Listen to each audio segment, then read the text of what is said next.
that Apple uses is generally the same through all of its different generations. So there's been Mac OS X 1, 2, 3, 4, 10, and so on and so forth. But the nice part is unlike Windows, they do not change the user interface every time the new operating system comes out. They simply add functionality and they add features. But if you saw the original OS X and you saw the latest OS X, you would still be familiar with the environment. So what I'm showing you right now, this is like 1 or 2 generations old, but again, if you understand how to use it on here, you will understand how to use it on any OS X operating system. So we are sitting here and we are looking at my Mac computer. Now the first thing you need to do before you start working with the Mac is to figure out what you are dealing with. So you need to know how much RAM the computer has, you need to know what processor it has, what operating system it uses. So one thing with the Mac software is many times it requires a specific operating system. So in order to find this information, all we do is we go up and you see this little Apple icon in the left-hand corner that will always be there. All you have to do is you click on that, and then what you're going to do is select about this Mac. So if I select about this Mac, this now gives me information about this Mac. So as we can see here, this is telling me the version that I'm currently dealing with, 10.7.5. So this is very important. Sometimes with iTunes, especially with people's iPods and iPads and iPhones, in order to upgrade to the latest iTunes, it will require a minimum version of the operating system. So that's what you do, is you look here to see what the version you're currently dealing with. Then you look at the processor, so we can see this is the Mac that has a 1.6 gigahertz processor, i5. Then we look at the memory, so it tells me it has 4 gigs of RAM, 133 megahertz. So we have the basic idea of what is going on here. Now from here, we can go and we can get more information from the little button that says more information. Now when we click on this, this is going to give us some more vital stuff. Now when we go down, it gives us the processor, the RAM, the graphics. The important thing that it's giving us here though is the serial number. So the serial number we're going to get to in a minute, but this is the most important thing we're going to be dealing with as repair technicians from this screen. Now, we'll come back to that. We can also go over to this little storage tab, and this will show us the hard drive space for this particular Mac.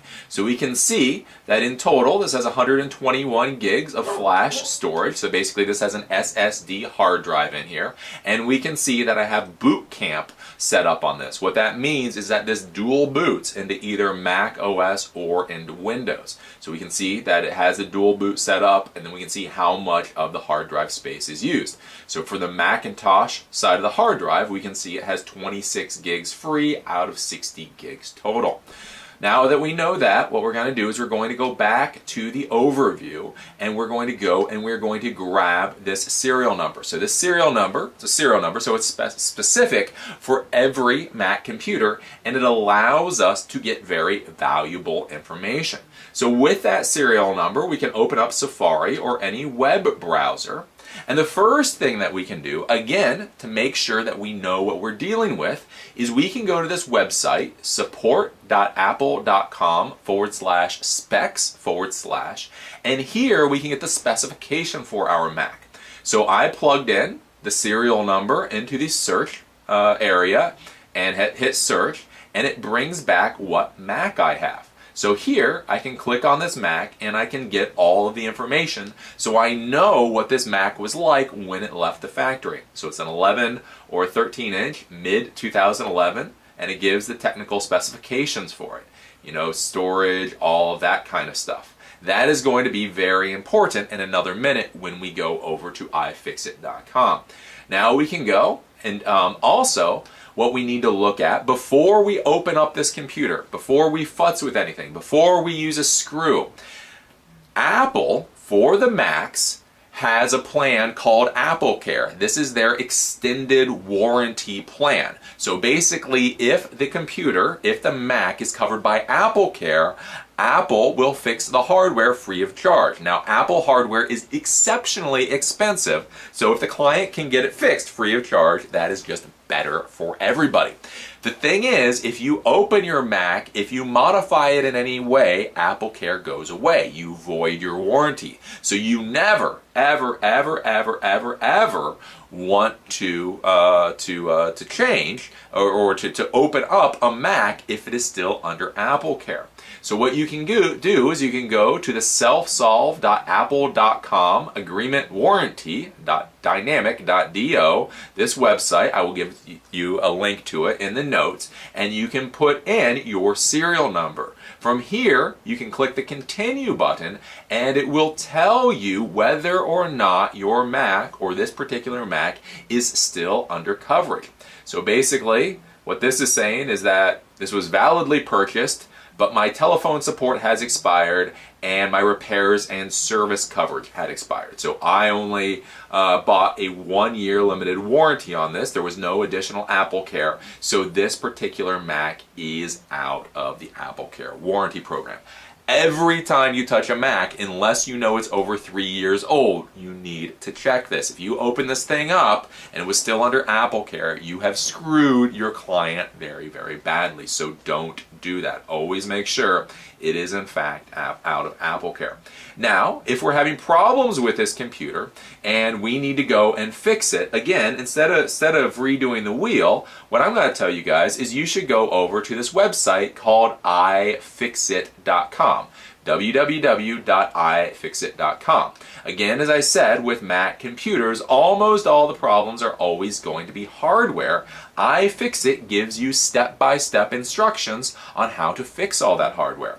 So I've already pulled up the instructions for this particular MacBook Air. So we can see MacBook Air 11-inch mid-2011.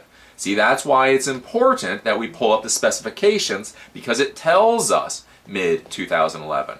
With Mac, they do a lot of weird things, and just like every other vendor, sometimes although two Macs look identical from the outside, how they look on the inside and the parts they need may be slightly different. So always make sure you pull up the instructions for the right Mac, and then from here you can just select whatever problem you're having.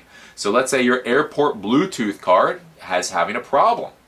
All you do is you click on that, and now this is giving you the instructions on how to replace it. So if we scroll down, it gives you very, very nice, again, easy but tedious, literally step instructions. So pull out the screws, pull that thing off, pull this doohickey off, so on and so forth. And of course, they will try to sell you a professional toolkit. You can decide whether or not you want to buy it. So this gives you all of the instructions for what you need to do to fix the Mac.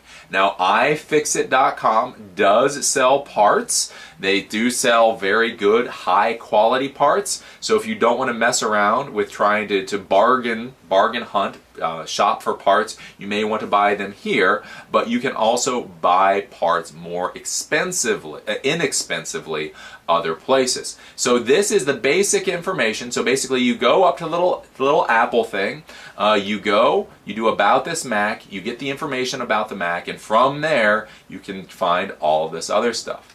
Now the next thing that we're looking at, since you now know about ifixit.com, you know about how to look for Apple Care warranty, you know how to get the specifications.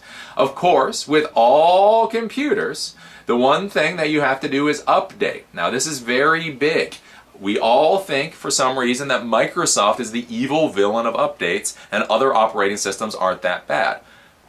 Apple Macs are horrible for updates. They've got lots and lots and lots and lots and lots of updates. So if you're having a problem with your Mac, all you have to do,